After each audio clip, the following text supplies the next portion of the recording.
नमस्कार।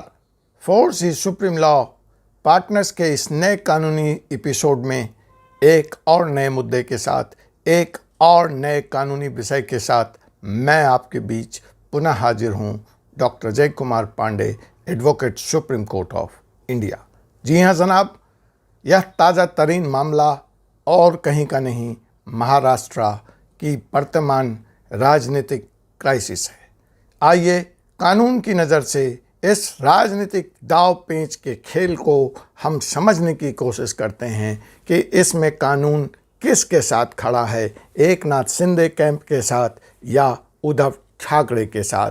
कानून जनता की भलाई के लिए बना है, जनता इसमें कहाँ खड़ी है। तो जी हाँ जनाब, आपने देखा कि कल शिवसेना की मीटिंग हुई और मीटिंग में जो इनके बाकी विधायक हैं, एकनाथ शिंदे कैंप के विधायक उपस्थित नहीं थे। और इसके बाद शिवसेना की उस मीटिंग में, राष्ट्रीय कार्यकारिणी की बैठक में, उद्धव ठाकरे जी को पावर दिया गया कि वह इनके खिलाफ कार्रवाई करें, विद्रोही एमएलए के खिलाफ कार्रवाई करें। दूसरी तरफ स्पीकर साहब को भी शिवसेना ग्रुप की तरफ से पिटीशन देकर यह दरखास्त की गई है कि एकनाथ शिंदे कैंप के बागी विधायकों को डिस्क्वालीफाई किया जाए एंटी डिफेक्शन कानून के तहत। तो यह तो हो गई दावे और प्रतिदावे। आइए हम समझते हैं कि कानून क्या कहता है। इस प्रकरण में जिस कानून की बार बार चर्चा हो रही है, जिसकी बातें बार बार की जा रही है, उस कानून का नाम है एंटी डिफेक्शन लॉ, दल बदल विरोधी कानून। आखिर यह कानून करता क्या है? यह कानून महज इसलिए लाया गया कि चुनी हुई सरकार को उसके कुछ एमएलए या चुने हुए प्रतिनिधि एमपी ब्लैकमेल ना कर सकें, और इसलिए उनके ऊपर यह कंडीशन लगाया गया कि वह जिस पार्टी से चुन कर आए हैं, अगर वह इंडिपेंडेंट चुन कर आए हैं तो उनकी अंतिम जवाबदेही उस पार्टी के प्रति है। और उस टर्म में अगर वह उससे डिफेक्ट करते हैं, पार्टी छोड़कर स्वेच्छा से जाते हैं, पार्टी की व्हिप को नहीं मानते हैं, वोटिंग में उपस्थित नहीं रहते हैं, तो उनकी सदस्यता समाप्त कर दी जाएगी या समाप्त मान ली जाएगी। अब यहाँ पर एक बात और उठ करके सामने आती है कि आखिर जो कानून है सेक्शन 2 कॉन्स्टिट्यूशन के 10th शेड्यूल का सेक्शन 2 यह बात करता है कि वह चुना हुआ प्रतिनिधि स्वेच्छा से पार्टी छोड़कर जा रहा है। लेकिन जब इसको हम और डिफाइन करते हैं या जो अब तक के जजमेंट आए हैं उसके मद्देनज़र इसको देखते हैं, तो इसमें सुप्रीम कोर्ट का एक अहम फैसला आया है कि ऐसा कोई ज़रूरी नहीं है। अगर उसका कंडक्ट, जो चुने हुए प्रतिनिधि का कंडक्ट भी इन अकॉर्डेंस विथ पार्टी नहीं है, तो उस कंडक्ट को भी वॉलेंटरली लीविंग, स्वेच्छा से छोड़कर जाना ही माना जाएगा। मसलन एक चुना हुआ प्रतिनिधि राइवल पार्टी के, अपने विरोधी पार्टी के चुनाव सभा में जाकर वहाँ के चुनाव को संबोधित करता है, उस पार्टी की रैली को संबोधित करता है, तो वो यह कहता है या पार्टी से त्याग पत्र नहीं देता है, वो पार्टी में बना हुआ है लेकिन वो पार्टी विरोधी गतिविधियों में इंडल्ज है, तो इसको भी वॉलेंटरली लीविंग का ही कंडक्ट माना जाएगा और उसकी तहत उसकी सदस्यता समाप्त कर दी जाएगी। यह कानून उसी तरह से चुने हुए इंडिपेंडेंट एमएलए या एमपी पर भी लागू होता है कि अगर वह उस टर्म में अपना पार्टी बदलते हैं, दूसरी पार्टी को ज्वाइन करते हैं,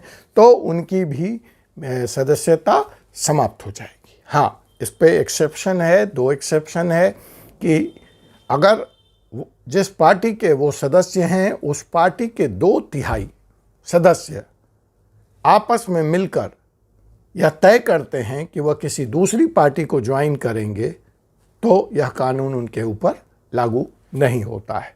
या फिर वह अपना इंडिपेंडेंट दल बनाएंगे, जैसा कि यहाँ पे एकनाथ शिंदे कैंप शिवसेना ब्रैकेट बाल साहब की बात कर रहा है, और ऐसा वो कर लेता है तो भी यह दलगत कानून या दल विरोधी कानून, एंटी डिफेक्शन लॉ इन लोगों पर लागू नहीं होगा। लेकिन इसकी शर्त यह है 2/3 बहुमत। वर्तमान में 55 विधायक चुने हुए विधायक शिवसेना के हैं। ऐसी स्थिति में शिंदे साहब को 37 विधायकों को लेकर या 37 विधायकों का समर्थन साबित करना होगा। तो जनाब, तरह तरह के बयान आ रहे हैं राजनीतिक। ममता दीदी बहुत उत्सुक हैं चुने हुए विधायकों का बंगाल में बंगाली तरीके से स्वागत करने के लिए, भालो अच्छे कहने के लिए, माछ भात खिलाने के लिए ऐसे निमंत्रण वो दे रही हैं कि आप मेरे यहाँ भेज दीजिए, मैं इनको देख लूँगी। लेकिन ममता दीदी कोई दूध की धुली हुई नहीं है।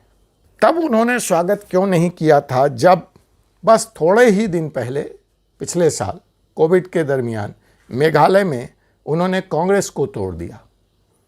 तो मेरा खैर राजनीति से तात्पर्य नहीं है, मैं सिर्फ यह बताने की कोशिश कर रहा हूँ इन उदाहरणों से कि 2/3 बहुमत आते ही यह कानून लागू नहीं होता है। तो जो पिछले साल मेघालय की घटना हुई उसमें 17 कांग्रेस के चुने हुए विधायकों में से 12 टीएमसी ममता दीदी की पार्टी तृणमूल कांग्रेस में जाकर शामिल हो गए। 2019 में ऐसी ही एक घटना, जो आज कांग्रेस बहुत बावली हो रही है, तरह तरह के बयान आ रहे हैं, भाजपा पर आरोप लगा रही है पार्टी तोड़ने का, इत्यादि इत्यादि। इसी कांग्रेस ने 2019 में राजस्थान में 6 के 6 बहुजन समाज पार्टी मायावती जी के पार्टी के विधायकों को तोड़कर अपने दल में शामिल करा दिया। तो राजनीति के इस खेल में जिसको जहां मौका लगा है उसने हाथ साफ किया है। दूध का धुला कोई नहीं है। शायद इसीलिए कहा जाता है कि politics is the game of scandal. खैर, मेरा उससे कुछ लेना देना नहीं है। आइए हम अपने कानूनी विषय पे चलते हैं। मैं सिर्फ यह बताने की कोशिश कर रहा हूं कि 2/3 बहुमत आते ही इस कानून को धत्ता बताया जा सकता है, इस कानून की परिधि से बाहर निकला जा सकता है। 2019 में इसी तरह की घटना तेलुगु देशम पार्टी में के साथ हुई और इसके 6 में से 4 एमपी राज्यसभा में, तो यह लोकसभा और राज्यसभा चुनी हुई प्रतिनिधि जो भी हैं, जहां सभाएं हैं वहां ये लागू होती है। तो तेलुगु देशम पार्टी के 6 में से 4 मेंबर ऑफ पार्लियामेंट राज्यसभा में तेलुगु देशम पार्टी छोड़कर भाजपा ज्वाइन कर लिए। तो अब आइए इस परिप्रेक्ष्य में समझते हैं कि 2/3 का ये जो रूल है या जो कानून है, यह महाराष्ट्र में कैसे लागू होता है या होगा संवैधानिक तौर पर। तो देखिए कि जैसा मैंने बार बार कहा कि वर्तमान में 37 विधायकों की ज़रूरत शिंदे कैंप को है, क्योंकि 55 विधायक शिवसेना के चुने हुए हैं और यह 2/3 मेजॉरिटी जो डिसाइड करने का अधिकार है संविधान के अनुसार से वह स्पीकर का है। महाराष्ट्र में नाना पटोले कांग्रेस के नेता जो कि स्पीकर थे, उनके रिज़ाइन देने के बाद कोई नया स्पीकर अपॉइंट नहीं हुआ। तो स्वाभाविक तौर पे जो हमारा संविधान है कि अगर स्पीकर ना हो, उसकी सीट वैकेंट हो, तो कॉन्स्टिट्यूशन के आर्टिकल 180 सेक्शन 1 के हिसाब से यह सारा का सारा भूमिका, यह सारा की सारा पावर, यह सारा के सारा रोल डिप्टी स्पीकर का हो जाता है। और वर्तमान में एनसीपी के नरहरि जी डिप्टी स्पीकर हैं, नरहरि जेरवाल जी, और उनको स्पीकर की भूमिका निभानी है और उनको यह तय करना है कि किसका क्लेम एकनाथ शिंदे कैंप के 2/3 बहुमत का सही है या गलत है। अब सवाल है कि जो नरहरि जेरवाल साहब हैं वह इस प्रक्रिया को कैसे अंजाम देंगे। क्या उनका कोई इसमें डिस्क्रिशन होता है या वो कानूनी प्रक्रिया से बाध्य हैं? वो कानूनी प्रक्रिया क्या होती है, आइए हम इसको भी समझ लेते हैं। देखिए, इसमें 2 तरीके का प्रावधान है। या तो शिवसेना, जैसा कि वो पिटीशन कर चुका है इन एमएलए के खिलाफ, इन रिबेल एमएलए के खिलाफ, एविडेंस के साथ डिप्टी स्पीकर या स्पीकर की जो भूमिका में है उनके सामने यह मामला लाएगा, एविडेंस देगा और उनसे कार्रवाई की मांग करेगा। यह स्टेप महाराष्ट्र में पूरा किया जा चुका है। शिवसेना की तरफ से ऐसा एक पिटीशन डिप्टी स्पीकर या स्पीकर महोदय के पाले में आ चुका है। उसके बाद क्या होता है कि वो पूरा के पूरा पिटीशन, वो पूरा के पूरा एविडेंस स्पीकर महोदय या डिप्टी स्पीकर महोदय को उस कंसर्न जिस पे आरोप लगा है, जिस विधायक पे, जिस चुने हुए प्रतिनिधि तक, उस तक पहुंचाना है, उसको फॉरवर्ड करना है और उससे उस पर उनकी सफाई मांगनी है, उनका वर्जन लेना है। इस कार्य के लिए स्पीकर 7 से 10 दिन का समय उनको दे सकता है या उससे कम भी दे सकता है। जहाँ तक मेरी जानकारी है, स्पीकर ने ऑलरेडी ऐसा पिटीशन, ऐसा आरोप इन विधायकों को फॉरवर्ड कर दिया है, उन तक पहुँचा दिया है और उनसे उनकी सफाई 3 दिन के भीतर मांगी है। लेकिन यहाँ पर एक पेंच आता है कि इन चुने हुए प्रतिनिधियों ने अपना जवाब तो दिया है, जिसको मानने के लिए स्पीकर तैयार नहीं है, या कहते हुए कि उनको फिजिकली उनके समक्ष आकर बदली हुई राजनीतिक परिस्थितियों में अपना जवाब देना पड़ेगा। जवाब वो यह कह रहे हैं कि साइंड कॉपी सारे विधायकों का किसी एनोनिमस ईमेल से आया है, इसलिए लॉ में ऐसा प्रावधान नहीं है। यह नए तरह का तर्क है। आइए देखते हैं आगे यह किस करवट बैठता है। लेकिन फ़िलहाल हम उस प्रोसेस की बात कर रहे थे, हम उस प्रक्रिया की बात कर रहे थे कि यह अधिकार डिप्टी स्पीकर या स्पीकर का है कि वह उस 2/3 बहुमत को तय करेगा। और इसमें मैं आपको बता दूं कि स्पीकर के इस फैसले को अगर असंतुष्ट गुट संतुष्ट नहीं है तो अदालत में चुनौती दी जा सकती है। अब यहाँ पर जो दूसरा सवाल उठता है वह यह है कि क्या स्पीकर या डिप्टी स्पीकर का फैसला अंतिम होता है? जी नहीं, अदालत के दरवाजे खुले हैं। गवर्नर की क्या भूमिका होती है, हम इसको भी समझने का प्रयास करेंगे। इस पूरे प्रकरण में राजनीतिक अस्थिरता के दौर में संविधान गवर्नर की निहित शक्तियां क्या हैं, उसका किस तरह से बात करता है। हमको यह भी समझना होगा कि आखिर स्पीकर किसी टाइम बाउंड तरीके में इस पिटीशन का फैसला देने के लिए प्रतिबद्ध है, बाउंड है। जी नहीं सनाब, यह कानून किसी टाइम लिमिट की बात नहीं करता है। हालांकि 2 उदाहरण हैं वेंकैया नायडू जी का, और सुप्रीम कोर्ट इस बारे में स्पीकर को यह कहता है या आदेश देता है या रिकमेंड करता है कि आप ज़्यादा से ज़्यादा 90 दिनों में इस तरह के शिकायत का निपटारा करें, इससे ज़्यादा आप इसको रोके ना रहें। लेकिन ऐसा होता हुआ नहीं देखा गया है। जो अब तक सबसे फास्टेस्ट डिसीजन इस तरह के मामले में आया है वह वेंकैया नायडू जी का ही है, जिसको उन्होंने 3 महीने के अंदर डिसाइड कर दिया था। और यह मामला जेडीयू के 2 राज्यसभा सांसद अली अनवर और एक सांसद और थे, उनके मसले में लिया गया था। लेकिन ऐसे भी इंस्टांस हैं जहां पे इस तरह के मसले 3-3 साल, 4-4 साल तक लटके रह गए हैं। जी हाँ, शरद यादव और अली अनवर का वह मामला था जिसमें वेंकैया नायडू जी ने 3 महीने के अंदर अपना फैसला सुनाया था और उसके बाद एक परिपाटी बनी, एक स्टैंडर्ड डिफाइन हुआ।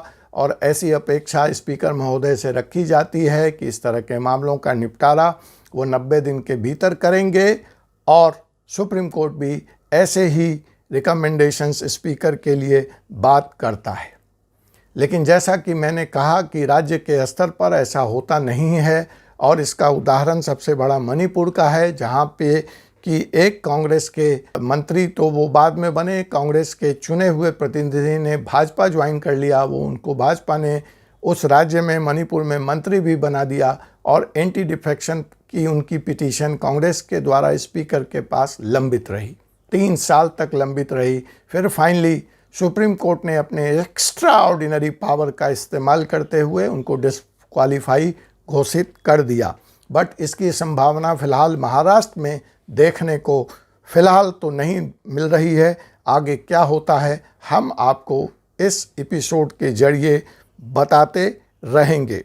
अब यहाँ पे जो महाराष्ट्र के संदर्भ में समझने वाली बात है वह यह है कि ये जो रेबेल विधायक हैं, ये जो विद्रोही विधायक हैं, इन्होंने स्पीकर के ओहदे को, स्पीकर के अपॉइंटमेंट को ही चैलेंज कर दिया है। तो यह इसकी कोई ये ज़िद है या इसकी कोई कानून में इसका कोई आधार है, स्कोप है? आइए हम इस बात को समझते हैं।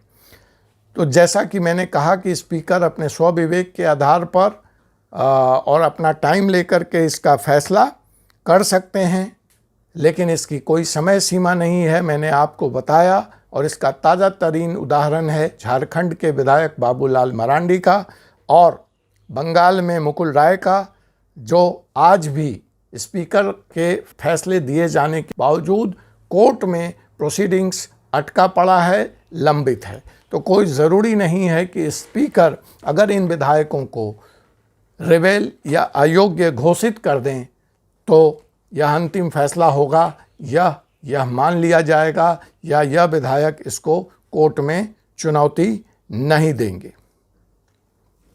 अब यहाँ पे शुरू होती है ऐसी हालत में, ऐसी परिस्थितियों में गवर्नर की क्या भूमिका होगी। जी, गवर्नर भरत सिंह कोश्यारी जी इनस्टेबिलिटी के आधार पर, राज्य में अस्थिरता के सवाल के आधार पर उनका हस्तक्षेप हो सकता है। अगर फिलहाल एक फैसले को या बदली हुई परिपाटी को हम मद्देनज़र ना रखें तो ऐसी स्थितियों में पहले तुरंत ही गवर्नर चुनी हुई सरकार को बर्खास्त कर देते थे और वहाँ पे राष्ट्रपति शासन लागू हो जाता था। लेकिन ऐसा देखा गया, ऐसा महसूस किया गया कि गवर्नर अपनी निहित शक्तियों का दुरुपयोग कर रहे हैं। जैसे चुने हुए प्रतिनिधि अपनी निहित शक्तियों का दुरुपयोग कर रहे थे, तो इनके ऊपर अंकुश लगाने के लिए दल बदल विरोधी कानून लाया गया, एंटी डिफेक्शन कानून लाया गया। उसी तरह से गवर्नर अपने निहित शक्तियों का दुरुपयोग न करे तो सुप्रीम कोर्ट ने KR बुम्बई फैसले में 1994 में गवर्नर की शक्तियों पे रोक लगा दिया और यह स्पष्ट तौर पे कह दिया कि गवर्नर का कोई स्वविवेक नहीं होगा यह डिसाइड करने का कि किसकी मेजॉरिटी है, किसकी मेजॉरिटी नहीं है, कौन सा दल अपना विश्वास खो चुका है, अपनी मेजॉरिटी खो चुकी है। इसका टेस्ट सिर्फ और सिर्फ लेजिस्लेचर में, संसद में, on the floor of the house ही हो सकता है। तो जहाँ तक बात है कि गवर्नर फिलहाल इस मसले में प्रेसिडेंट रूल की घोषणा नहीं कर सकते, सरकार को बर्खास्त नहीं कर सकते। ऐसी स्थिति में दूसरा विकल्प क्या है? क्या यह सरकार आगे चलेगी, इसी तरह की अस्थिरता कंटिन्यू रहेगी? आइए उसको समझते हैं कानून के मद्देनज़र, संविधान के नज़र। देखिए, यहाँ पे एक बात यह हो सकती है कि इस अस्थिरता से बचने के लिए उद्धव ठाकरे जो चुने हुए, जिनको विश्वास मत प्राप्त है चुने हुए सदन का, वह खुद ही गवर्नर को यह रिकमेंड कर सकते हैं कि जनाब सरकार बर्खास्त कर दी जाए और मध्यावधि चुनाव की घोषणा कर दी जाए। ऐसी स्थिति में महाराष्ट्र मध्यावधि चुनाव की तरफ बढ़ सकता है। मुख्यमंत्री को यह संविधान में अधिकार प्राप्त है कि वह टर्म समाप्त होने से पहले आगे आकर विधानसभा को भंग किए जाने की सिफारिश कर सकता है। क्या उद्धव ठाकरे ऐसा करेंगे, यह तो आने वाला समय बताएगा।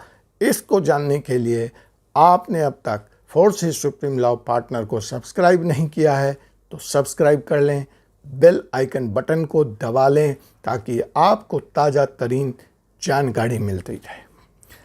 जाते जाते मैं आपको सस्पेंस में नहीं छोड़ना चाहता हूं, तो चलिए मैं आपको बता देता हूं कि अगर उद्धव ठाकरे को यह अधिकार प्राप्त है, लेकिन क्या वो ऐसी अनुशंसा करते हैं, ऐसा रिकमेंडेशन करते हैं, तो गवर्नर उनके इस अनुशंसा को, इस रिकमेंडेशन को मानने के लिए बाध्य है।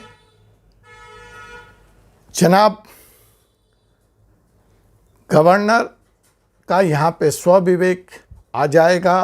गवर्नर उनकी इस अनुशंसा को इस आधार पर रद्द कर सकता है कि जो चुनी हुई काउंसिल्स ऑफ मिनिस्टर्स है, जो मंत्रिमंडल समूह है जो कि विधानसभा को भंग किए जाने की अनुशंसा कर रही है, उसको खुद ही सदन का विश्वास मत प्राप्त नहीं है। तो ऐसी अनुशंसा उद्धव ठाकरे जी के सरकार को बीच में ही भंग कराने की, सदन को भंग कराने पर वीटो पावर गवर्नर लगा सकता है। तो यह तो फ्लूइड सिचुएशन है, बदली हुई परिस्थितियां हैं, लगातार बदल रही हैं। मैं भी इस पर नज़र बनाए हुए हूं, आप भी इस पर नज़र बनाए रखें। मेरा उद्देश्य सिर्फ आपको महाराष्ट्र के परिप्रेक्ष्य में दल बदल विरोधी कानून समझाना था, एंटी डिफेक्शन लॉ समझाना था।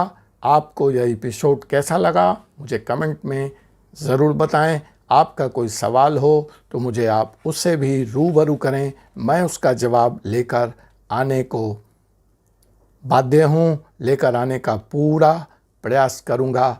महाराष्ट्र में क्या होगा क्या नहीं होगा यह तो समय बताएगा, लेकिन फ़िलहाल जाते जाते मैं एक बात बड़े दावे से कह सकता हूँ कि एंटी डिफेक्शन लॉ भी लागू रहेगा और पॉलिटिशियन का, राजनीति का खेल भी जारी रहेगा। सोचना है तो जनता को। आपसे फिर मुलाकात होगी एक ऐसे ही एपिसोड में, एक ऐसे ही विषय के साथ। मैं हूं आपके कानून का doctor Ajay Kumar Pandey, advocate, supreme court of India. जय हिंद, जय भारत, जय संविधान।